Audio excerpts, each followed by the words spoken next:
I'm more of a 70 student. No. You know what? I'm a 65 kind of student. Yep.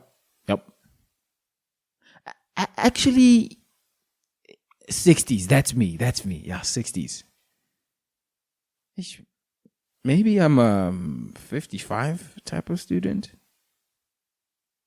Whoa. Am I a 50 student? Does this sound familiar? If this is you or anyone you know, it may be that you suffer from what Revin John has posed in this week's episode as a fixed mindset. And actually, this is holding you back more than you may believe.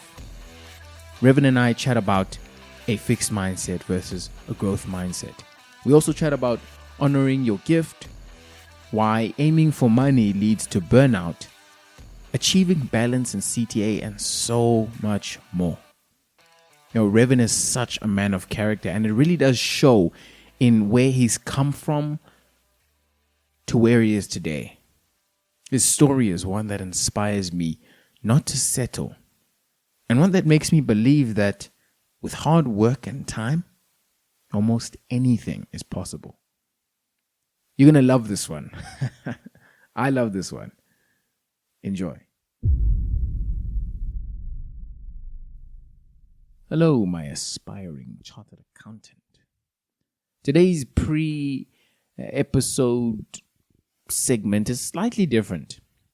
In the spirit of who I'm interviewing, my academic trainee, I began to question, okay, what is an academic trainee? And I think that will be valuable to explore.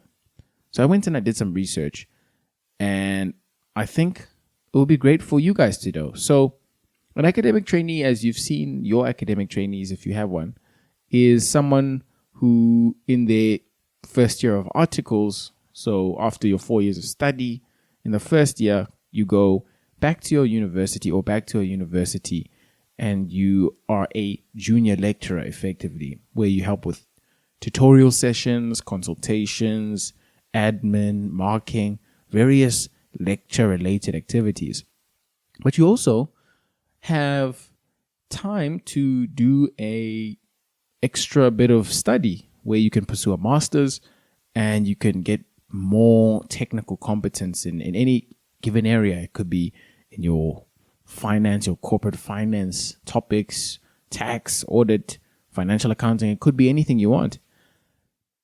And so if you are one who wants to explore academia as a potential career for yourself, maybe you enjoy imparting knowledge, learning, or you just want to grow your skill set, then the SAICA AT program, it may be one for you.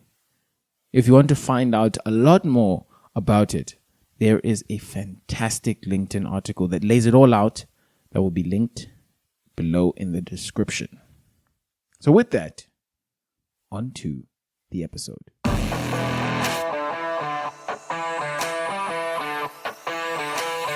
Welcome back, my people. This is the road to CA. It's yours, it's mine, it's our conversation, where we look back, we look within, and we look beyond, all in the hopes that it will not end, but that it will begin in CASA. Today I'm joined with a professional. Just the notes that I've seen him write, the way that he takes information and gives it in such an accessible and fun way. I've really appreciated him in my journey thus far on the road to CA. But we are joined with a man of God. We are joined with an academic trainee at the University of Pretoria. We are joined with the professional Revin John. Revin, how are you, brother? All right, hi Lunga. Yeah, thanks for the intro. I mean, professional. I wouldn't put it there yet. The thing is, man, we're there. We're professionalism. I believe it's an attitude. Yes, sir. Yeah. I guess it's a process you take. It's not really. Yeah, I don't know. I guess it's a journey you continue. It's never ending. Yeah. To be honest, yeah.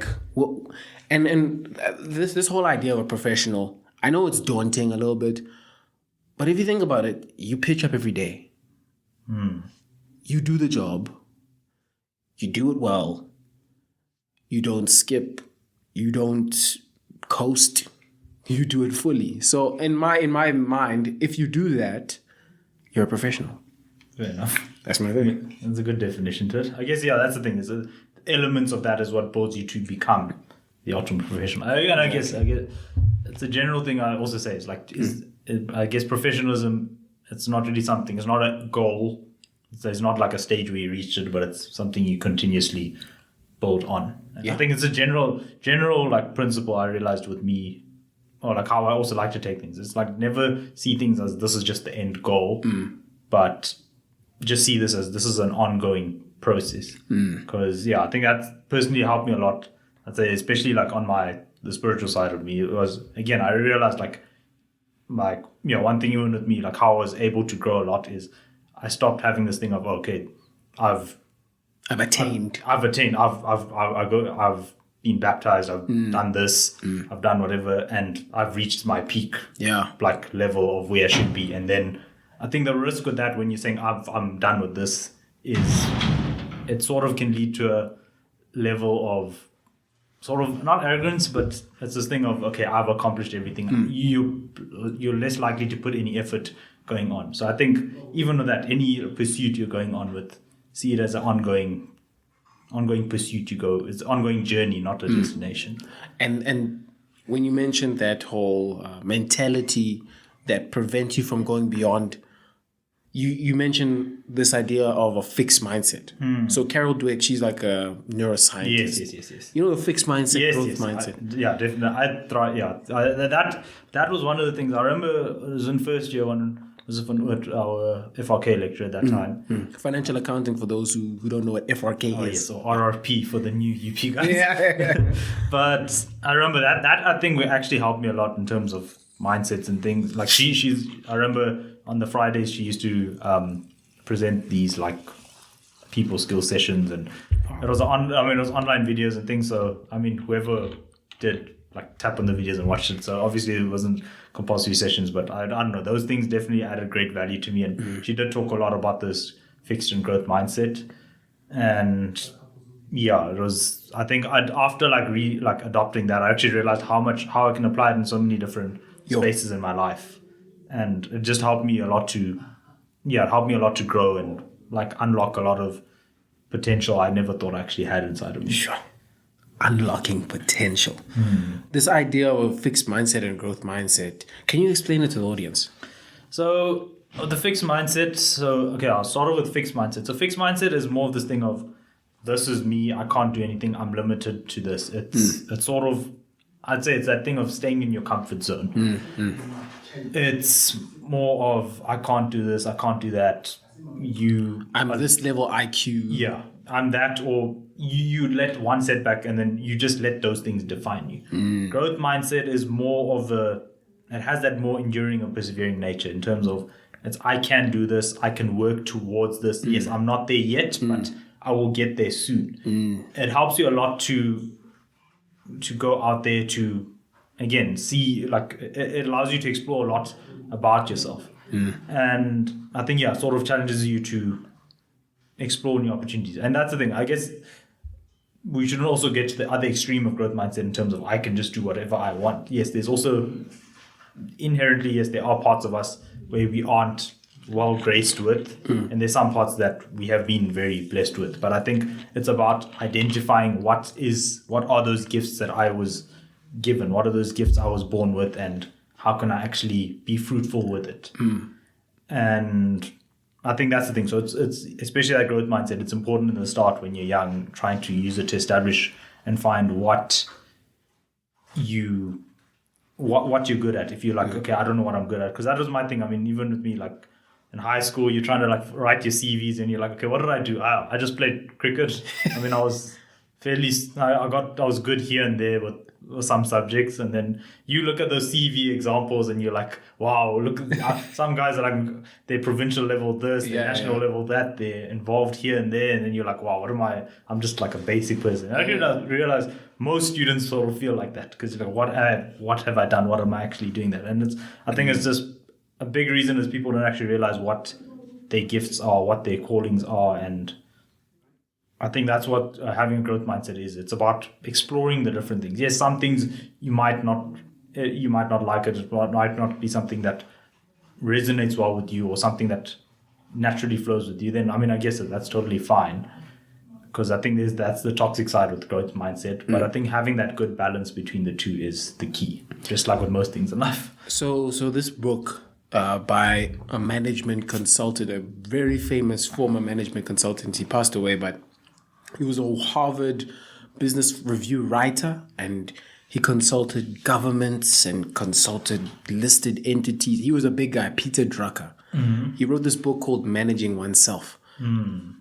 And it's such a profound, but simple, it's sophisticatedly simple idea of managing yourself first, understanding yourself in order to manage yourself and be the most productive in the world as possible. So the first thing that most people don't even attend to and find out is, what are your strengths?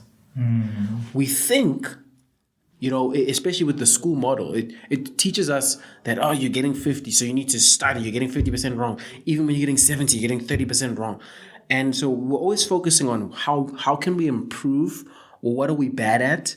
Whereas in directing yourself, you need to start with what you're inclined towards, because that actually is the path of least resistance and highest productivity. If you are not a numbers dude, I'm just giving a very arbitrary example, but if you're not a numbers dude, if you hate maths and you're not so great at maths, and you go into a field of statistical data science, you are doing yourself and the world a disservice. If you love words, and you write well, you write very beautiful poetry, maybe you should get into a career of being a novelist. Maybe. It's about starting at, what are you good at? And we even get lost in this in the accounting side. Like, we think we're not good at this because we're not getting the highest mark. Dude, you got into the program. It means you got something. I think this was an interesting thing. I remember when, this was something they taught us in our first, my first day of, literally being in UPL. Yeah. Well, literally in the account, they said, literally to be accepted in accounting science, especially at UP. Yes. They said statistically you are the top 2% of matric students of that year. I think that, it's crazy to think, because then sometimes sort of you need that reassurance of, wow, okay, even just simply being accepted in this degree is itself, that itself is it's a big thing.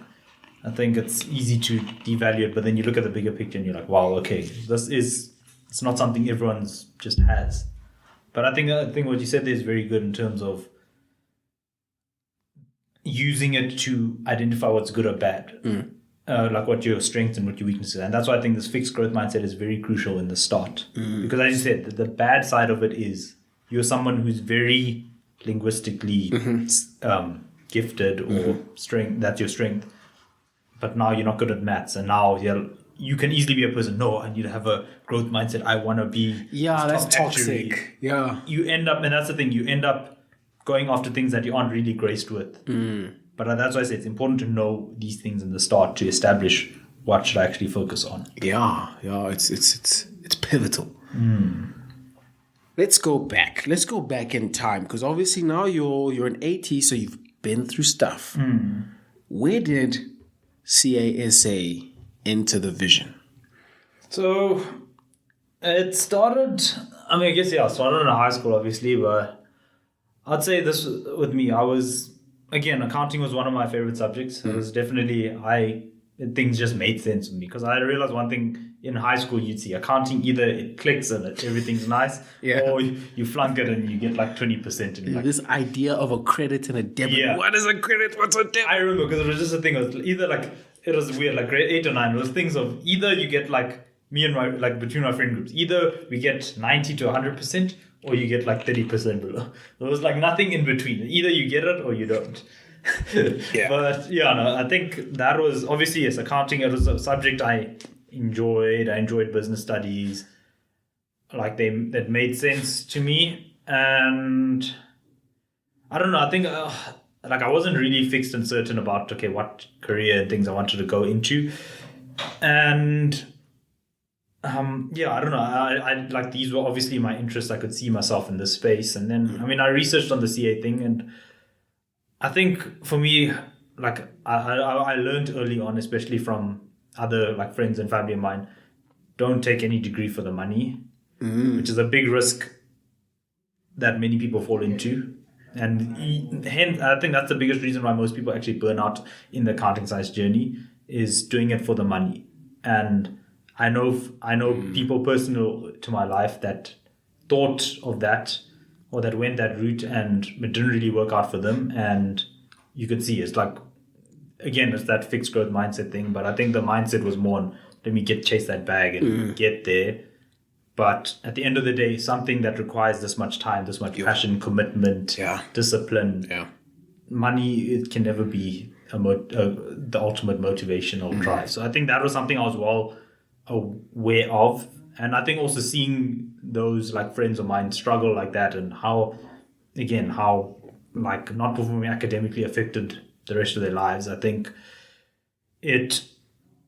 I was warned about, like, if anything, I was actually scared taking accounting science, going the CA stream, because you see it happen to people like that, and you're like, okay, no, this is not a good, like, why should I put myself into that trouble? Yeah. And then, I don't know, but the thing was, so I was like, okay, I don't know if the CA thing is for me. Then I think, the ultimate moment was this. We had this accounting test it was in matric. Again, I was like a mid-80 student. It was good marks. That's pretty... It's decent marks, but it's not the best. Yeah, it's very good. It was good, but there were people like... Even with that, I was still like about 10th, 15th in the accounting class. There were people getting like late 90s and things like that. I actually remember this was and that's my thing. I was like, okay, I'm just like a standard accounting student. Like there's other people better than me. I'm not this extreme person or anything. I'm not super smart. I think actually what opened my eyes a lot, there was this one paper. I actually ended up coming first in that. Like I came first in that class test. I think that for me ultimately, like, and again, I was in a class with that year in my matric group. Actually, one of my classmates was actually second in the country. Yeah. And so initially it's the thing of you have big competitions like these, and it's sort of like at that stage it sort of like threw me off, like, okay, I'm never going to reach their levels. Again, that's the fixed mindset side of me. It's a fixed mindset side, yeah. And I think after like getting that mark in that test, I was like, oh wow, I actually do have the potential. I remember something my teacher and my dad always used to sort of grill me with was, they always like, you have the potential to be the best up there. Yeah. But the thing was, again, the fixed mindset side of me was, but I'm getting 80s. That's good. Look, there's other people out there who aren't, like, they will be praying for the marks I have. I was like, why? I don't need, I'm gifted with this. I'm fine with being where I am. And then actually realized, no, you actually do have the potential to be up there. And also around that time, my firm, PwC, they had like a career day thing, something around there. And I think the timing again of it was, it was quite amazing, because also at that time they're also offering bursaries to accounting students. And again, like I've known people who've had higher marks than me that weren't able to get bursaries. And I think I had an interview, had chat, we had these psychometric tests, and I was like, okay, but I know I'm probably not going to get this because, I'm not the smartest student out there. But again, I think that was again a miracle out there, like how I was able to even be offered a bursary to study this degree. And I think personally, like, I feel like that's also sometimes we ask this question, okay, how do we hear God? How do we know whether we following his path and things? I think one thing I believe is God opens doors. He shows you the light. He guides you in a step. It's actually a proverb. Man plans his course, but the Lord determines his steps. And I really have a poster of that in my room, because every time I'm like, I feel like, am I going the right way? I think it's just about yielding to these signs and seeing, okay, is this ultimately good for me? Is this something I can see myself in? And again, I think being offered a bursary like that was big at that time. Like I never really expected me to being offered that. And I was like, I think there I was also just like, okay, let me just put faith in this. I actually do have the potential and I can make it. And yeah, I think that's sort of how it started. Obviously, yes, I did have the interest in accounting in the start. But as I said, it wasn't really an easy journey because when I got to in first year, I still remember this. Like, it was like that first LO assignment we wrote. I was in the bottom 30. I was literally 450 out of 480, something crazy like. Because back then they would actually show you your rank. Whoa, yeah. It was a way to motivate students. I mean, some students took it and like would break themselves down. But after I saw that was also the same time when I saw that fixed growth mindset thing, and I think that was the perfect opportunity. Because also then I was like, okay, let me be proactive about this. I'm not going to sort of define myself with that. And also at that time, that's also when I realized the importance of consulting with lecturers, with ATs. You were first year? Yeah, because the thing was, I got that big wake-up call at the start there. I wasn't really also living the best lifestyle. Like, oh yes, I'm a strong man of faith now, but I was not really in the right space with God at that time, and with the wrong group of people and the wrong habits and things. And again, those things obviously did affect my marks, but I think I got a big wake-up call. And again, speaking to my lecturers, I think that gave me a wake-up call. You need to fix your act. Like, I mean, being put bottom 30 in the class, like, hectic, yeah. It's a big thing. Like, many people will just be like, oh, no, that's my level. But I think I heard that fixed growth mindset. And also, COVID, that's where many people hate COVID. A lot of bad things came out of it. But for me, I always thank God for COVID, because there was that moment when it just got to be me, myself, and basically it's me, myself, and with God. Basically, who else is there? It's just, okay, yes, your parents also at home. I think that also helped, sometimes, because they also had work and things. But I think that was a moment I also got to think a lot about myself spiritually. Like, am I in the right place? Am I really living the life that God wants me to be living? Am I doing this degree properly? Are my priorities right? Am I actually doing what I should be doing? Surely there has to be something more to life than this. Like, sure. I had that moment, and I think everyone does have that moment ultimately, but you also need to respond to that moment. And I think that's when it gave me that moment, because we had 1 month without classes, and I was able to use that moment to focus on my life, focus on my priorities. Where do I want to be? Why? Like, I need to focus on this degree. I should stop. I think the biggest problem I had in high school, and even going into beginning of first year, was I was just a big people pleaser. Just try to do things just to seek validation of others. I wasn't really following like my convictions or things I know that you shouldn't be doing this, but you're going on to those things. And I was sort of just doing this thing, oh, let me just please other people. And yeah, I realized initially you think, oh, it's something that you'll see, everyone will respect you or not. But no, I actually felt like people should respect me the least at that moment. Sure. But I think I got to realize that during COVID, because now think of it, it's just you and yourself. You're not really, you're not doing anything to please others. It's just you're not, you have to, now it's just you and your thoughts. And yes, many people that broke them down, but that helped me sort of to refocus. And I managed to actually turn things around. And again, I was able to be well disciplined, because I think that is a big thing with online learning, is big self-discipline. Learning how to manage those things. And I think the one big testimony I can share from this is, yes, I ended up being bottom 30 in that first paper, but I ended up getting a distinction for all my modules by the end of first year. So literally, I'm like, anytime, that's even my thing when people consult with me and things, even when I see them getting like 30%, I'm like, I was in a worse situation. And it wasn't even like in second year, third year, like I'll probably even share this with the students, like in one of my sessions and things. But also, it's not like I'm an 80 now. Everyone thinks, oh, the 80s are probably people who are having the top 10 students of the university. No, at this stage in year test 1, I was literally none of the modules I was in CTA level requirements. I wasn't in that. None of them I met the requirements there. But again, this is where the growth mindset thing is. Am I going to settle for being a late 40 student, or am I actually going to push and know what my potential is and do the best that I can? And again, at the end of third year, I managed to still passed everything with, like, I was way above the CTA requirements. I was like getting late 60s for all those things. So I went up about 15 to 20% in almost all my modules. And I think that's why I never really fear students who see themselves in that space, because if you do adopt the right things, you do the right principles, and again, you're also surrounded with the right people and have the right heart towards why you're doing this degree and who is it for. I think if you have all of that, then you have all that you need to get through with it. Let's go back. Let's circle back to what you said. If money is the reason why you're in this, it just won't last. You said you'll burn out.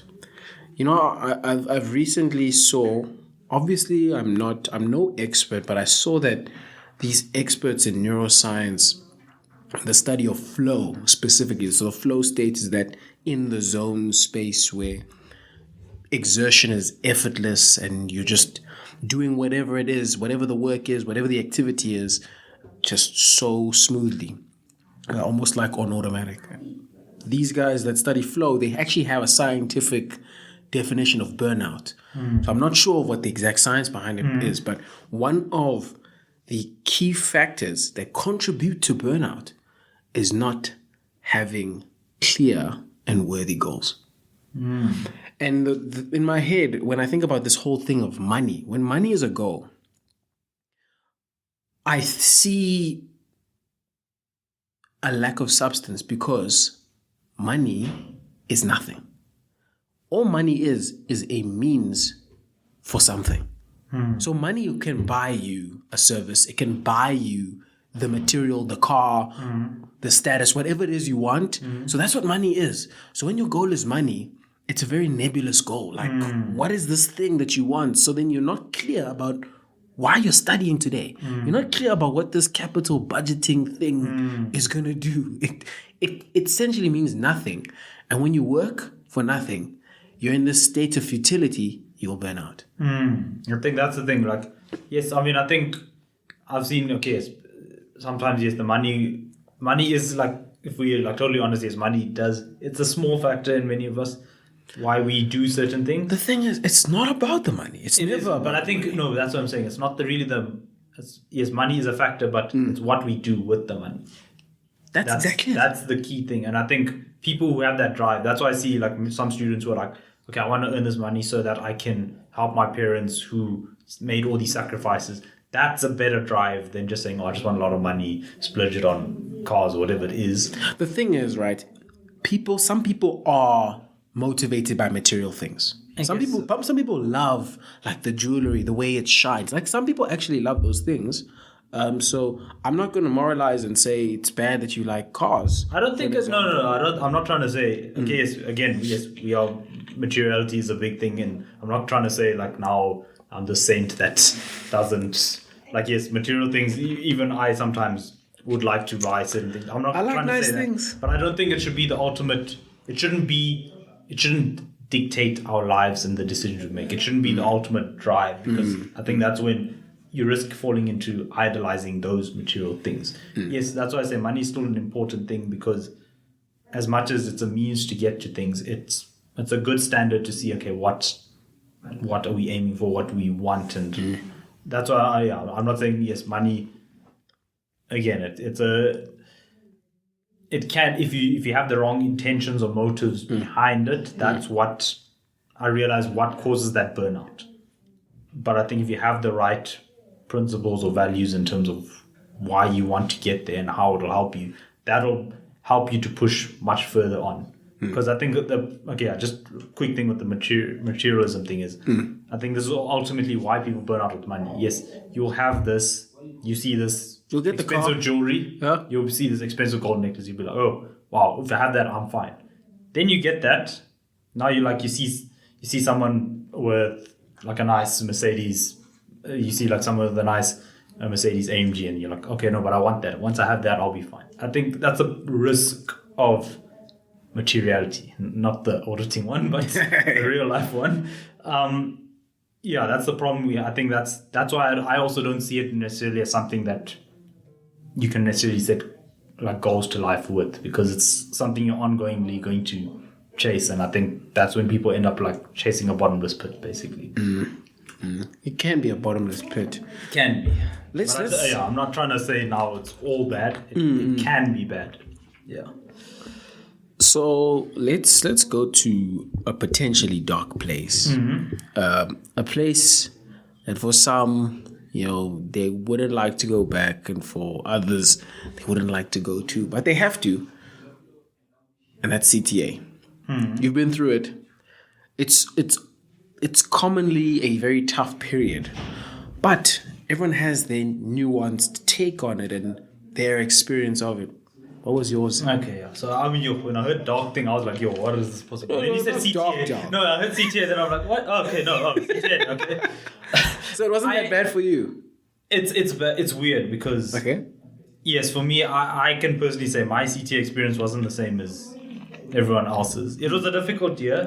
Yeah. It was a difficult year. That's common. It's a difficult year. There was a lot to learn. There was time. You had to make a lot of sacrifices, but it wasn't the worst thing that happened. No, it just felt like, and I think this is the thing, we need to like stop this like bad attitude of CTA, because this is what makes people struggle with the year so badly. They have this bad thing of, it's CTA, I must cut everything out of my life, just focus on the work, just clock all of this, focus on just work, cut my family, cut my friends, cut God, cut even like my physical activities, all these things. And let me just focus on CTA. And that's what makes CTA a bad year as it is. At the end of the day, for me, CTA, it was like every other year. Every year, the pace goes up. The volume here. CTA is a much higher level. But I think one thing that helped a lot, firstly, was having, I think one thing with CTA is you need to be very disciplined and have good time managing skills. Because there is always time. Like even you'll hear CTA lecturers will say next year, you guys have time you will have time. You need to give time for yourself. You need to give grace for yourself. It is, yes, there's a lot of work, but you need to have a good balance with everything. And I think I sort of learned to establish that in undergrad itself. I was quite involved in undergrad. I was serving in the house committee. I was mentoring accounting students. I was quite involved in like student ministry and leading Bible studies, and that was big things in my life. It did take a lot of time. But that's amazing that you did it at the same time. And I think something I actually encourage many students is get involved. Get involved. Even in CTA, eh?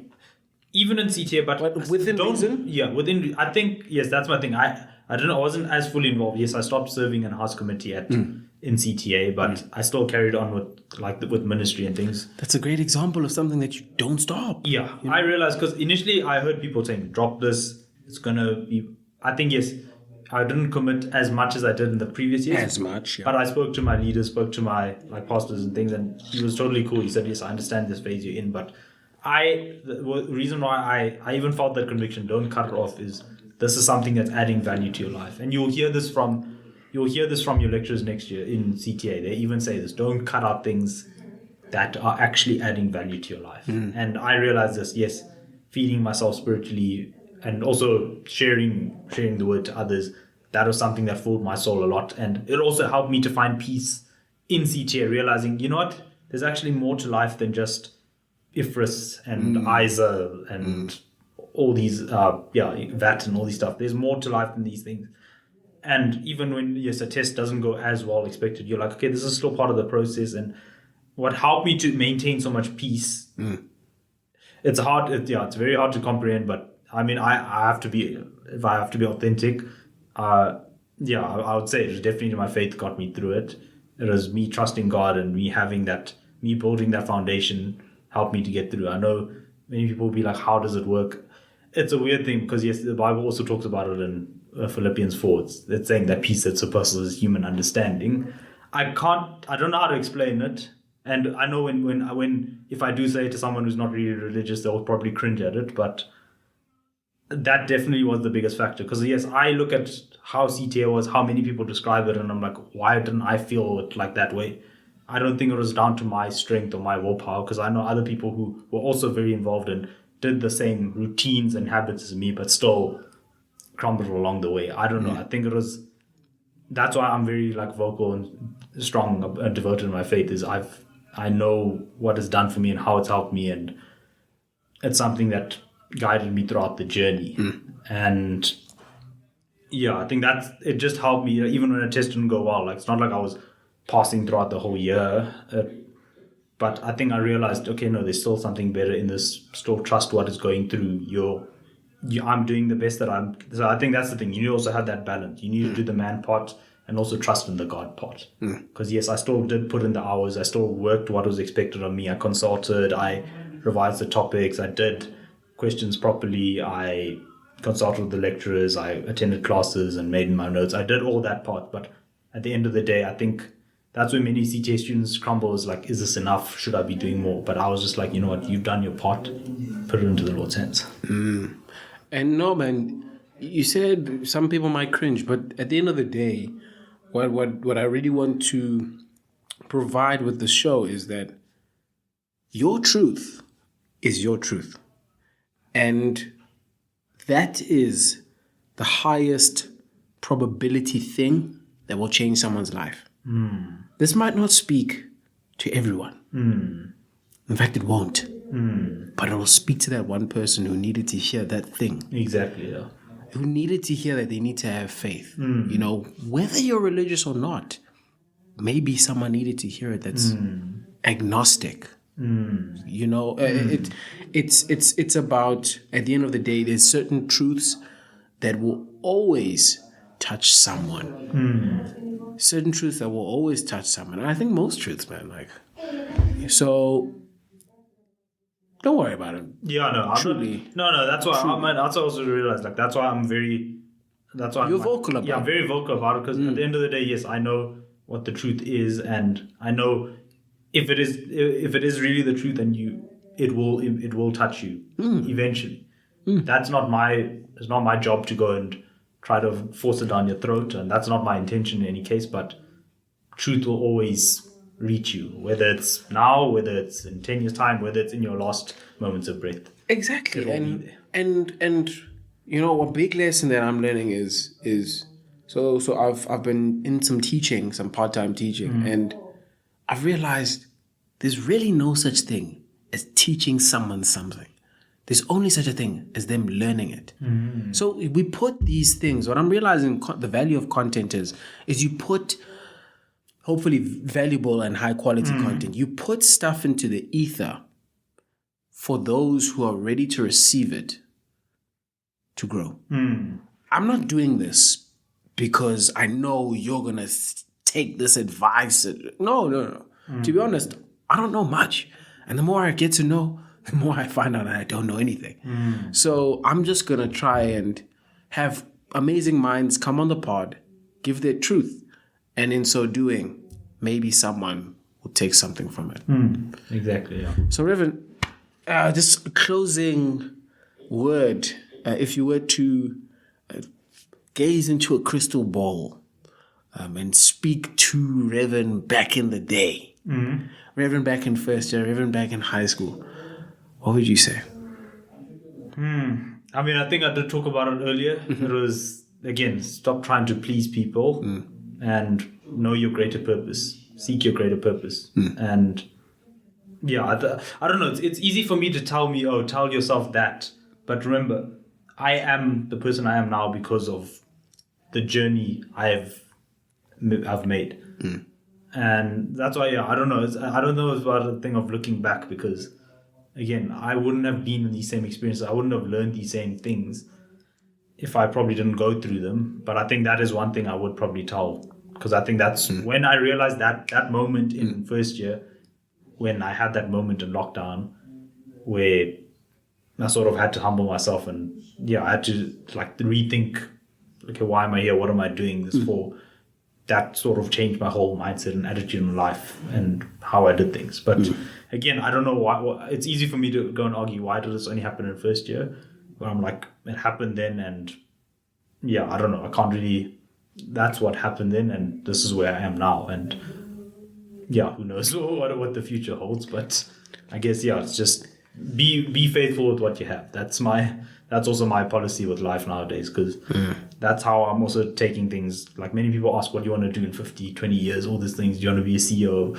My policy is just be a faithful steward in what you're with, and again, the doors will unlock and you'll see where you can fit in. And I think that's, again, how I got to this AT part of me. I'd never thought of this, not even in the beginning of CTA. Like, it was just, yes, maybe there was that thought of it there, but again, later on, be faithful with what you have, and you will actually see where you should be going. And I think that's, again, how doors will open for you. And again, I look at this AT thing and I'm like, this is probably the best. Like, I don't regret it at all. Like, I'm enjoying the job. I'm loving working with students, helping them, guiding them in this journey.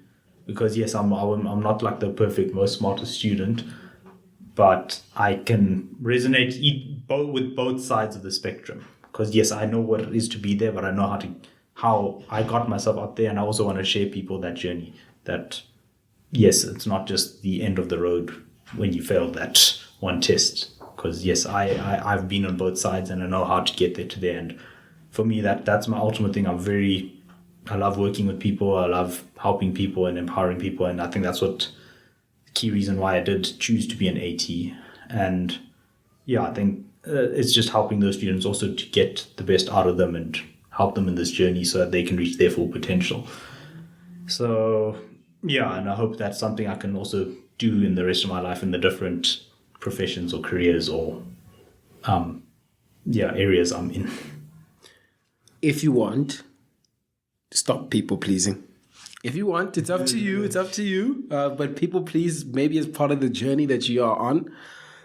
But yeah, I think a great takeaway is that we can't determine it all. At some level, it's going to happen the way it's going to happen. And I think that is a comforting thought. I think it's a very comforting thought that everything you've been through up till now in the year or in life, it was meant to happen. And all you have now is this moment. So guys, I hope you enjoyed that one. Please, if you have not already, please hit the follow button, because you're listening to this, you're not watching this.